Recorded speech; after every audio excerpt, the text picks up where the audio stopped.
Good morning, and thank you for being here. As you know, about 10 days ago, Miles Bridges signed a qualifying offer to return to play for the Charlotte Hornets. The decision to extend the qualifying offer took a lot of time to sort through, a lot of measured thought with ownership, people in the organization. At the end of the day, we relied on the process in Los Angeles, number one, right? The legal process had to play out. And back in November, the district attorney in Los Angeles and Miles pleaded, right, no contest to domestic abuse. And there was conditions. And it's my understanding since November, Miles has been complying with the conditions that the district attorney in Los Angeles laid out. Also in the fall, the NBA conducted or began to conduct an investigation of what took place. And that process took many months. Once again, the NBA is very thorough. We were involved in the process. Obviously, we, got feedback from the NBA, but really didn't know what the NBA was going to decide until they decided, which was about the end of the season. And they decided to suspend Miles for 30 games, 20 games already served, 10 games suspension for the upcoming season. And also allowed him to continue with his career. So based on those two bodies and their investigation, our relationship with Miles, that goes back over 5 years. Talking to Miles this past year, whether it was ownership, myself, or our coach, knowing Miles as we know him, him showing remorse and accountability, and indicating to us that this would never happen again. And I believe Miles when he says that. As an organization, we made a decision to extend the qualifying offer about 3 weeks ago. And Miles signed that offer 2 weeks ago.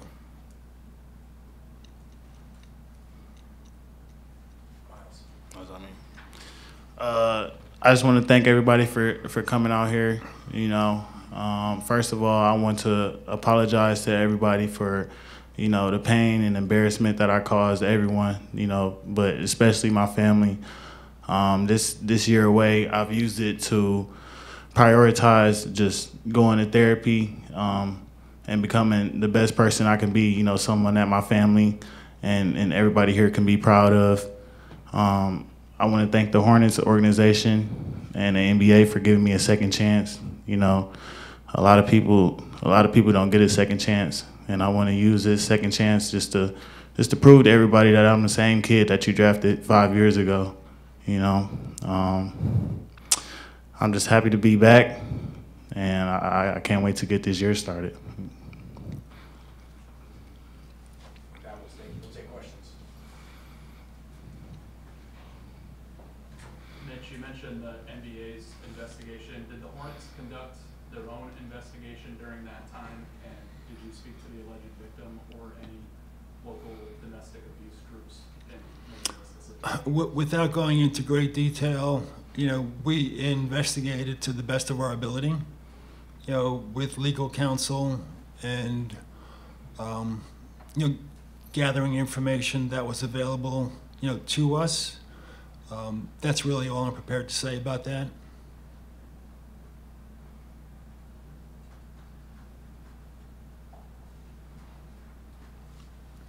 Miles, just why not speak about this incident, I guess, previously throughout the past year? Well, I guess why is not a time for you to talk about it and kind of move forward, I guess? I just wanted to wait, to see how everything, went and played out. But I don't know. I feel like it's better late than never, to talk about it. So, I'm here now. And like I said, I'm just happy to be back, you know, happy to be able to talk to you guys again. So, yeah. You mentioned this past year. What has it been like to not be able to play basketball, have to be able to twist and win a little bit as you kind of figure out your future? It's been tough for me, you know, not playing basketball, but it also has given me a chance, you know, to, like I said, become a better person off the court. And that's my main focus, just becoming somebody that my family and the Hornets organization can be proud of and can trust again. Miles, Scott Fowler from the Charlotte Observer. You mentioned therapy. What have you learned about yourself in therapy that makes you confident that you won't take these sorts of actions again? I won't go into great detail about, you know, therapy, but, you know, it's just a step for me to get better every day, becoming a better person every day, someone that my kids could look up to, someone that my family could be proud of. And it's just patience for me, you know. I wonder if I could ask one basketball question too. How far behind does a year away put you, do you think? You know, I couldn't tell you because I haven't played yet, but I have great confidence, you know, in myself and my abilities. You know, I've been getting better off the court, but I've also been getting better on the court and, you know, refining my game. So, like I said, I can't wait to come back and show that I've improved. Miles, Kyle Bailey, WFNZ. You're not the first athlete to be in a situation like this, and I'm curious. Throughout history, a lot of athletes have chosen to maybe throw themselves into advocacy. Maybe in your case, domestic violence, things like that. Is that something you've given any thought to? You talk about your off-the-court work and therapy and things like that. Is that something else you think you might commit to? For me, I just want to, you know, stick to, like I said, just stick to therapy and just focusing on myself and focusing on becoming a better person, you know, focusing on my family. That's all I'm really worried about in basketball. Steve Griffin, Associated Press. Mitch and Miles. First, Mitch, when we were weighing this decision, did you have any concerns about how the fan base might react to bringing Miles back after this incident? And Miles, do you have any concerns with how fans may treat you? Yeah, I mean, obviously it's, a polarizing topic, and I understand, how everybody may not agree, and, it's a tough situation to be in. But as I mentioned, we started out with, the legal process in Los Angeles, right? Worked through the legal process, worked through the NBA's investigation, relationship with Miles, conversations with Miles, remorse, accountability, and it's the best we can do. But yes, I do understand that everybody may not agree. Yes, I understand that. People think I don't deserve a second chance, and I understand that. So that's why I'm trying to use this year to prove to everybody just who the person that I am, like who is Miles Bridges, and it's not what people think he is, Mitch, with Miles' qualifying offer now being signed, you guys do not have control over him after this season. You can kind of leave.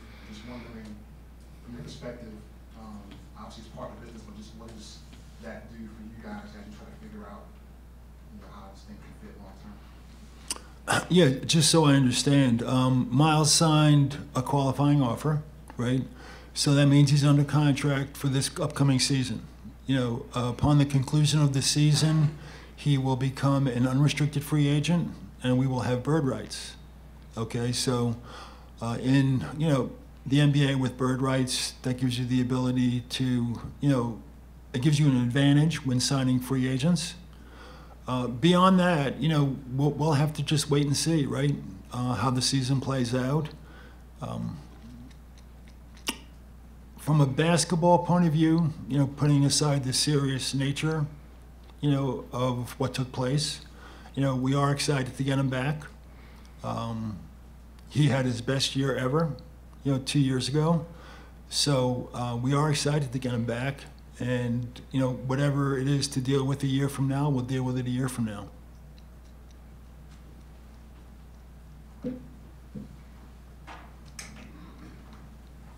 Well, Logic, WFNZ, Miles, you've spoken a lot about getting a second chance and variations of that, but what specifically do you feel like you've learned in terms of why you feel like you deserve a second chance, and how do you feel like you are going to pay that back, not only to the organization, but also to the fan base? You know, just me, like I said before, just me becoming a better person and showing that to people, showing, you know, how who I really am, you know. I would like to do a lot of not community service, but just volunteering, you know, be around the community more, and yeah, basically just being around the community more and helping out a lot more. Mitch, you said something in the pre-draft process about wanting to make sure that there were more leaders in the locker room, and you said that going into free agency.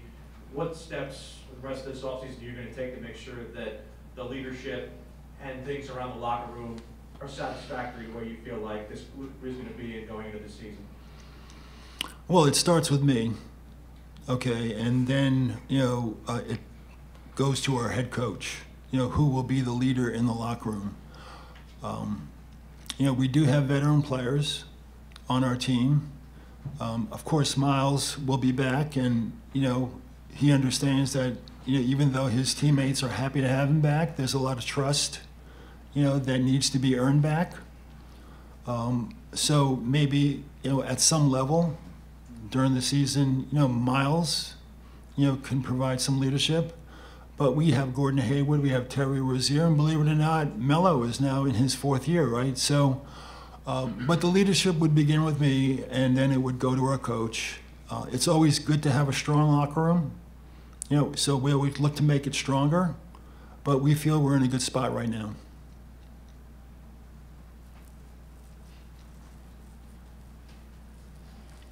Miles, I wonder, I'm sure you didn't get into a ton of details, but I wonder how you explain the past year to your kids. Yeah, I don't want to get into details, you know, just to protect their privacy, you know, but I have a great relationship with my kids. And I wonder also if you could explain publicly why you did plead no contest as opposed to fighting the charge. Yeah, I can't really get into that, you know, past court documentations. But like I said, you know, I've been spending a lot of time in therapy to become, you know, better as an individual, and I'm going to continue to keep going there and getting better. Miles, Hunter Bailey with the Charlotte Post. Obviously, the roster is a lot different than it was in Atlanta for the playing game a couple seasons ago. How do you feel like you fit into the team now? I feel like I can still fit in. You know, I watched a lot of games last year, and I feel like we've gotten better. You know, like we had a worse record, but at the same time, with the players that we have now, I feel like we've gotten better defensively. That's been a big thing for us. You know, in all my years with the Hornets, we always haven't been that good defensively, but I see last year that we took a step in that direction. So, you know, I feel like once everybody's back and we're healthy, you know, we could be a playoff team. Miles, throughout this entire process, we've seen you working out in Charlotte. We've seen your teammates kind of speak about you here and there. Throughout this entire ordeal, did you always feel like, hey, I mean, I have a chance of coming back with Charlotte, this is where I'm going to end up, or did you ever feel like I could end somewhere else, or this is the end of my career? No, I really just controlled what I could control. You know, I didn't know what was going to happen. You know, once again, I would like to thank the Hornets organization for giving me a second chance, you know, because they didn't have to. You know, I want to be in Charlotte. This is where I got drafted, and this is where I grew into a man. So, like I say, I would love to be here. I was over here on the right. Mike Solarpi, Spectrum News. Good to see you again. Good to see you too. You talked about getting a second chance. Mitch was talking about there's going to have to be some trust there with you and your teammates.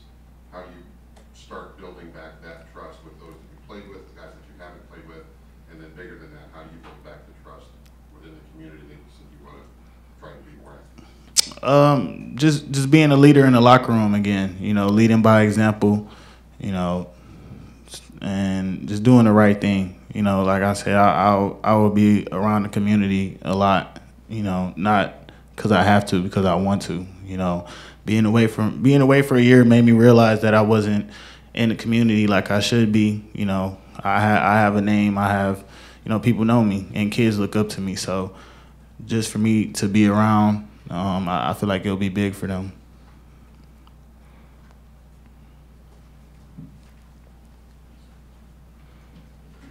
Hey, Miles, last time we saw you play, you were playing for James Borrego. Obviously, Steve Clifford returned last year. I know that what happened predated his return and you guys getting started. What is your relationship like with Steve Clifford? Have you heard much from him, and what advice, if any, has he given you along the way? Yeah, I've talked to Coach Cliff. We've been building our relationship, and I'm excited to play for him. He's a great coach. He's been in the game a long time, so I'm excited to learn from him and to continue grow our relationship. Mitch, I wonder if you mentioned earlier in your opening statement about ownership being involved in this decision. So when you say that, are we talking about the new owners, Michael? I know this kind of was an umbrella over both of those reigns, so how did that work? Yeah, both. Yes, Michael and Rick Schnall and Gabe Plotkin were all involved. More recently, than several months ago, but certainly in this decision. And everyone was unanimous that this is what you should do? Yes. Miles, how do you plan to approach what you have to deal with here? Obviously, you have to, I guess, work out in the summer, and then you have to take a suspension. How do you plan on trying to come back after 10 games and still be the player that you really can be? Just staying in the gym. I still have a feel for the game, and I'm the same player, even better than I was before. But just staying in the gym, being here consistently is going to help me out. Being around my teammates, learning their games. I think that's going to be big for me. With this 10-game suspension, I could also see what we need to work on during those 10 games and see what I could do to come in and help. So yeah, just me getting to know my teammates. Mitch, this is for you. In addition to remorse and accountability, which you mentioned, what from your relationship with Miles previously gave you the confidence, the organization the confidence to take this step? Well, it was a combination, of everything I talked about, right? The process in Los Angeles, the NBA's investigation. A part of it was also, knowing somebody for 5 years, having a relationship, and there was some trust there, and there's still trust. The conversations, that we've had over the past year, sit-down conversations in person, conversations on the phone, and you have to make a judgment, right? Is this sincere remorse? Is this sincere accountability? It's not something that is easy to judge, right? You have to make a judgment, and we took all those factors into consideration, and we decided ultimately to give him a second chance.